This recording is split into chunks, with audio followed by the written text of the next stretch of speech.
Star student. Star student. Come in, star student. Yes, my liege, I am here. You are due on Earth for a two guys same person interview. Yes, my liege. Report immediately to the studio. Yes, my liege. Let's do this.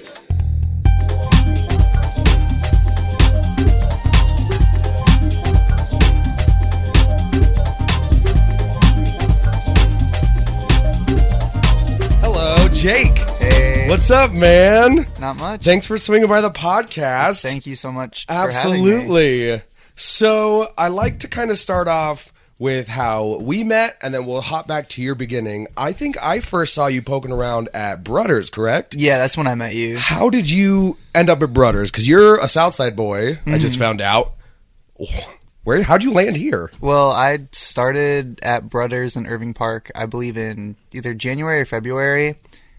You mentioned you graduated from Columbia. Yeah. I go to Columbia currently. Hey! Yeah, right now, as of now, I'm a junior. Audio arts, thank you. Yeah. Audio arts, bachelor's with a music business concentration. Nice. And I was looking for a internship at a venue. And Alexa, also Clum alum. So I didn't know that. Yeah. I've been hanging out with her a bunch. Yeah, she's also a Columbia alumni. Wow. And they already had one intern over there. Yeah. His name is Jordan. Shout out Jordan. But they were looking for additional help. Yeah. And it was pretty late in the semester. So even though it wasn't geographically the closest to me, I still wanted to try it out and get some venue experience. And it's been awesome. Like, I love working with them. So you're a Columbia guy, you are a junior, you're interning. That's excellent because they just got started and Alexa's really hitting the ground running. Yeah. So what brought you, are you Chicago born and raised? No, I grew up in a suburb outside of Detroit. Okay. It's pretty quiet. Lived there like my entire life. We never moved. So I was there up until 2021 when I moved to Chicago. Wow. Yeah. New. Yeah, I've only been here, 3 years? Yeah. Yeah. You started in COVID. I actually didn't, No? thankfully. I mean, in COVID, of course, COVID's still going. Yeah, true. But not in the peak of it. Yeah. Because I took a gap year after I got out of high school. For sure. Because I wasn't and haven't ever really been a huge fan of school. Yep. Even though I do well in school, it's not really for me. I feel that. So I definitely didn't want to go right from high school into college. And it just Yeah. happened to line up with the height of the pandemic. And then, I moved here. So did you grow up doing music through school, the band thing, or were you more garage bands or... I was more garage band for sure. Yeah. I learned drums to join a punk band when I was in high school. Cool. I didn't really have the best high school experience. Shocker. But I found my community in the Michigan, Detroit music scene. Yeah. Played in a band for 4-ish years. And then that ended as I was moving to here. What was the name of the band? Yeah, so the band was called Stonecrest, was the name of the band. Cool name. Yeah. Unfortunately, had a falling out with the lead singer. Turned out to be not that great of a guy. Happens. But actually, the guitarist of Stonecrest, who I grew up next door to, Yeah.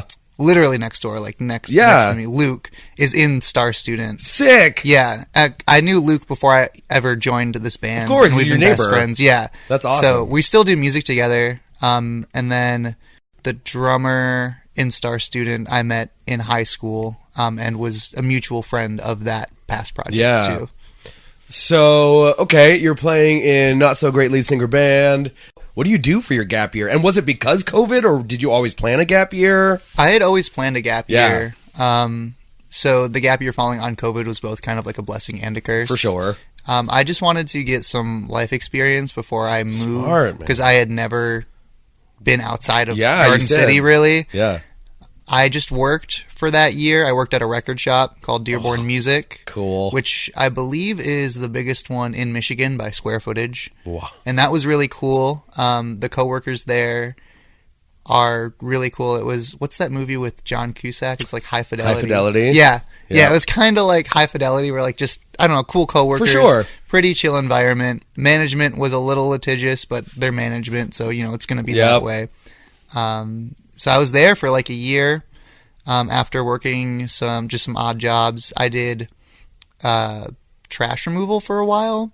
Like, City or municipal? no, private, so like foreclosed houses and stuff. Like if someone's aunt died, and no living relatives, we would go in there. Go to the So estate. that was a really insane job. Gives you a lot of perspective on time and legacy, things of that nature. Stuff. Yes, stuff. Just all the shit you like. So the much day shit. after you die is just garbage. Yeah, exactly. So I did that for like a summer, and then Dearborn Music, the record store I worked at, a little over a year, and then I moved. What before we go away from the record store, what's the first album you ever bought with your own money? The first record I ever bought with my own money, or album. It doesn't have to be record. When I mean album, I mean you can buy a whole album off iTunes at the time or whatever, you know what I mean? That's the one where you were like, this, I want to spend, my money. You spent money on purpose on music, and it was I believe it was Sempiternal by Bring Me the Horizon. Sick pick. I believe that was my first. You're pretty hardcore to start off. Yeah, I was. I actually found Bring Me the Horizon on the radio, and I hadn't heard any of their stuff, and that was like, that's the spirit, like poppy stuff. And then I picked up Sempiternal, and it totally caught me off guard. But that's how I developed a taste for like heavier music. Was that record specifically? It's funny how, even as dated as some of the radio, or even you go to like MTV, Palladia, if you remember those channels. Yeah, for sure. Like, but the randomness of anything could play at any time is still so rooted in your entire taste. I mean, what were you listening to before you found, what your friends were listening to, what's on the radio, I'm assuming top 20. Before that, I was like, yeah, it was mainly like alternative radio, to be honest. That was like mainly what I was listening to. A bit of EDM, pop, dubstep. It was the era. A Skrillex fan, for sure. Yeah. Was a musical household? My dad and mom have always both been very into music, but they're not musicians themselves. Cool. So my mom had like a big book of CDs, Totally. So we would spend time going through that. So I was very lucky to have a positive association with music. Would they come to your shows when you were doing the garage band punk stuff? Yeah, they still, Sick. whenever we play Michigan, they pretty much show up every time, which is good. A blessing for sure. That leads me into Star Student. This is your current project. Mm-hmm. Is this your band? Tell me how this even happened. You moved, you brought your best friend. The other two members of Star Student still live in Michigan. Okay. I started putting out music as Star Student, I believe, in 2018. Just throwing up solo lo-fi stuff. Totally. On Bandcamp. It was kind of like a Teen Suicide ripoff. And then slowly but surely, I started to do live stuff with it. I think our first show was in 2021. Yeah. I believe. And that was just me and Arden. Okay. And then Luke joined in 2023 as the live guitarist. So I write most of the music, entirely myself. Yeah. Put it out. Excuse me. And then we write live versions for those songs together. Absolutely. But as time has gone on, and as I've added people, I've kind of pushed myself to give up some of that strict creative control. Yeah.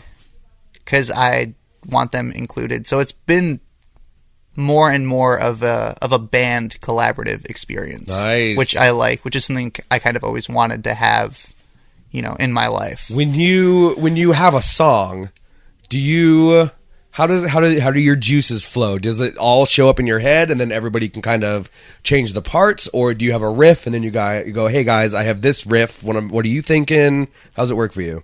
Usually for me, I start with lyrics. Ooh, or I'll get like a vocal melody in my head. Yeah. And then I'll write chords, or just single notes around that. Yep. I'll start sending over demos to the band group chat. Mm-hmm. And then they'll give me suggestions, and I'll program them in on my little keyboard. So on Spotify, I was digging through Star Student. First off, I wanted to say Dog Tag is one of my favorite songs that you've got down in there. I was going to ask you, when was the transition? Because like this newest one in 2023, Sleeper. Yeah. That sounds like a full band. Like Dog Tag sounds totally like just you doing something cool, maybe in your room or in a studio. When was the transition between just you and now it's a collaborative effort? It was honestly January of this year, really, that I feel like it became fully a collaborative thing. I was just super into combining genres, and that's something that I've found to be common between all the members in the band. We're all heavily into different things, so that's great. Doing that genre combination is conducive with the collaboration. Yeah. And I love the people that are in my band as people. Totally. And I think that opening myself up to their input and their opinions and their contributions is a step in the right direction for learning to trust other people in my life more, because that's something that I've always struggled with. So it became more of a collaboration just this year, and it's both a creative decision and just like a decision in personal wellness and betterment. That's deep. You're a deep dude. And you're like just getting started, man. I'm 35 and I'm just getting started. So taking a gap year is something that I totally should have done. My nephew's actually planning on doing it. I'm really excited that more people seem to be doing that. So nice. Sleeper was just you then? Yeah. That's a killer song. Oh, thanks. We play it live in our own way. Of course. That's distinct to the band. But I recorded and mixed Sleeper by myself, and then at home. Not the vocals. I got the vocals recorded in the studio because Nice. I really overthink mixing my own vocals. I get that. So I got that done in a studio, and then I got it mastered by someone else. Wow. Well, Yeah. it sounds incredible. Thank you. Was everything mastered? Is Dog Tag mastered? Yeah, Dog Tag. Okay. Everything that's on Spotify Yeah. has been mastered. Someone else did Sleeper, but everything before that was Jeff Bowler, who is out in LA, who does some a lot of pop punk and like punk stuff. For sure. And since I'm really into DIY, even though it was electronic music, I wanted to get it mastered by someone who does a bunch of DIY stuff. So that's the recording and the writing and the collaborating. Now the performing. You are busy. So you're doing this thing over at Brothers. If you guys don't know, if you haven't seen, Brothers is a sports bar close to us. Come to Brothers every Wednesday night, open mic. And Thursday, Friday, Saturday, Sunday, they're leaning into this music thing, which is excellent. But you're interning there, you're going to school, and you just did a 420 show, Gathering of the Puggalos in Detroit, right? What? Yeah. What? So Tell me. it used to be, it was called 420 Fest. Okay. And then they got cease and desisted by a brewery, I think. Somebody had something already. I think Georgia, who owned the trademark to 420 Fest, which was wild because it wasn't a certified festival. It was like, it was like The 10 DIY local thing. bands. Yeah, it was like 10 local bands in a dive bar. We called it 420 Fest because lol. Yeah, exactly. So that was absurd, but it became kind of a meme, which was really fun. Of course, that legitimizes the shit out of you. Yeah, right. Gathering of the Puggalos was a really good one that I liked because it was, for context, it was put on by a booking and promotion company in Michigan called the Pleasant Underground, which is Pug is the acronym for that. Oh, I get it. So that's why it was Gathering of Got the Puggalos. Yeah, Got it. Pugfest 420. So how'd it go? It went really well. Pictures are rad. Check out Instagram. Links in the description. Yeah, James shot all of our pictures for that. James Babula, username Skretts, Skretts on Instagram. Excellent. Phenomenal photographer. If you need a touring photographer or a show photographer in the Midwest anywhere, hit up James. But yeah, the festival itself went awesome. Easy Beach, which is a post-hardcore band in Michigan, played kind of their first of their couple shows after not playing for a very long time. Yeah. And the turnout was good. I think they said they had like around 150 people pop through. Wow. We played the B stage, which was, they had just a small platform for the drums, and then you set up your amps on the floor in front of it, which I'm a huge fan of that kind of setup. Like if I could be literally in the crowd during our shows, I would be. That would be kind of sick. Yeah. Like in the round type thing. Yeah, exactly. That's sick. Circle up. So yeah, it was dope. And people seemed to respond to it well. And we were just really grateful to do it. It was awesome having like a really good hometown show. How does rehearsal work with you guys? Usually we'll rehearse when a show is coming up. Yep. depending on where the show is geographically. That's how we decide who takes the hit on the travel. So, like, we have one coming up on May 18th in Detroit. Yep. So I'm going to Michigan to rehearse for that. Totally. Yeah. You guys played last week. I think somebody Apple Hole. Yeah, Susan's Apple Hole. Heard that's like a 10-year-old DIY It's spot, old right? as fuck. Yeah. It's been around for so long, but they only somewhat recently made the Instagram. What is it cool? Is it a specific spot? Because I know that there's another one around here called like a secret apartment show that'll travel to you. Oh yeah, the apartment. Yeah. It's really cool. It's got a basement that they fitted out where Love they've got a PA system down there, and the walls are all painted in the red apple theme, and there's illustrations. So cool. It's really dope. It's a big ass basement too. You can fit about 80 people down there. We're in a basement right now, bigger than this, I'm assuming. A little bit, yeah, just a little bit bigger. Does it have these? We've got some support pillars running through the middle of our basement. Is it wide open? There is a pole. You've got to, dude. That's a lot of weight. Yeah, there is a pole in the middle of the Sick GA section in the middle of the standing room, which adds just a little bit of risk and a little bit of adrenaline. I love while it. You're down there. Oh my god, you've been to book club? Yes, felt that I've been floor? to book club. Yeah. Love them. I know that we've mentioned in other episodes they're looking for a new spot. I hope they get to find one. But man, floor safety. Yeah, I for love sure. that ours is a concrete garage floor that can't buckle. Right. Okay, so we've covered everything up until the future. You said you have a show coming up in Detroit. Tell me more. Yeah, there's a songwriter, indie emo musician named Chase Huglin, who's from Indiana, who actually owns like a barbecue kitchen or something now. Sick. Which is really cool. He had taken a hiatus from music, but now he's back and doing some shows. And our friend Darcy Moran, who books with Excellency Presents, as well as the Pike Room and Crowfoot out there in Detroit, asked us to be a part of this bill. So shout out to Chase, shout out to Darcy. Hell yeah. We're looking forward to it. It's like our first like quote unquote official support gig. So it's going to be a lot of fun. Dude. So summer's coming up. You're a student. Did you officially move to Chicago? Are you in? Okay, so you're not just in the Dwight. You're not in the dorms. Yeah, Sick, you're here. I did my first year downtown. Yep. And it was just a bit too much for me. Totally. You can't really see the sky. There's just too many motherfuckers everywhere all the Dude. time. So you're in the heart of the loop. Yeah.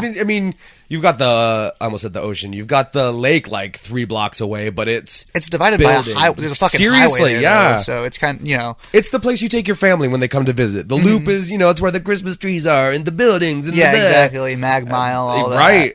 But it definitely wasn't for me. So I moved out of there, and I live with 2 people who are in a band that I do some tour managing for. Nice. And then my girlfriend and I moved her from Boston to Chicago. So you're staying here for the summer, which makes sense because I've got you all booked for our big festival, Yardapalooza. Yeah. So rehearsal for that. Just curious. That's down here. They come down here, or I'll probably rehearse with them in Michigan because makes it easy. It's part of a weekender for a band called the Flip Lighters. Yep. That I'm booking. They're from Southern Ohio. They're really cool. They make indie punk stuff. They are really cool. Yeah. They're really dope. I love those guys. And our first date with them on that weekender is in Michigan, so I'll probably be taking the hit for that one. They're really gonna have to owe me something. Dude. These next few times it's gonna be me down there. How do you meet all these bands from all over? Are you perpetually online, digging through Hot or Nots on whatever? I am unfortunately pretty chronically online, but in the music stuff, yeah, it's where everybody's at. It is, especially with DIY and the greater emo community. A lot of that is on Twitter. Interesting. I found, so a lot of emo bands congregate on Twitter, talk on Twitter, but funnily enough, the people I live with now, as well as the Flip Lighters, I met those people on Reddit, actually. The future holds a show next week and a festival. What else big coming up for you? We're working on an East Coast tour right now. What's it like managing tours? Like, do you have to call a bar over in Oklahoma and be like, can Jeff and this band play for you guys? How does one start? Did school help with a lot of the basics? Not really. I mean, it helps with things on an industry side, Totally. like contracts and stuff like that. Yep. But I feel like what's taught institutionally around how shows are done, especially on a DIY level, is pretty outdated. Like, for example, we were stressed how much like EPKs are important, but most bookers don't even look at those anymore. So when it comes to managing tours, We let everybody know what an EBK is. oh, for sure, yeah, electronic press kit. Yeah. So it's got like your band's bio, Here we picture are. of your band, link of your band. We're all in gold suits. Yeah, exactly.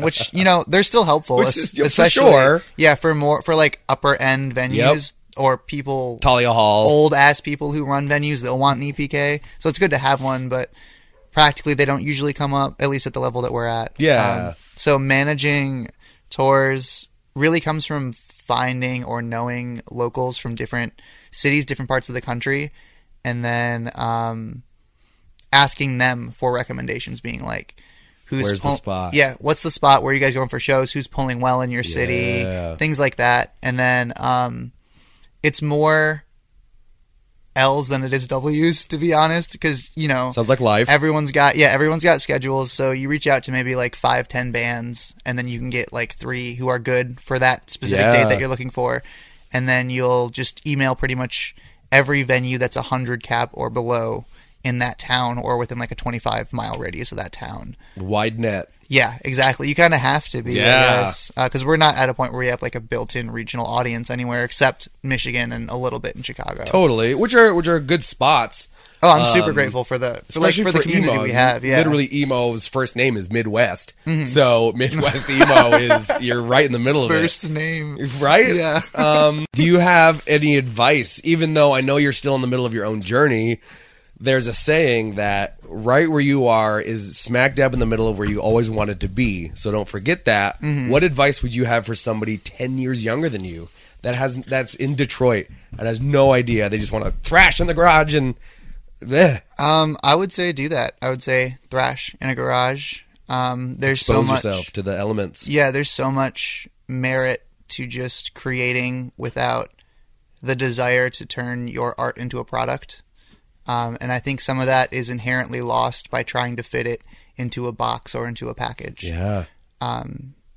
That to me is, at least as far as artistic value goes, will always take precedent over packaged and sold music, even though both have their roles respectively.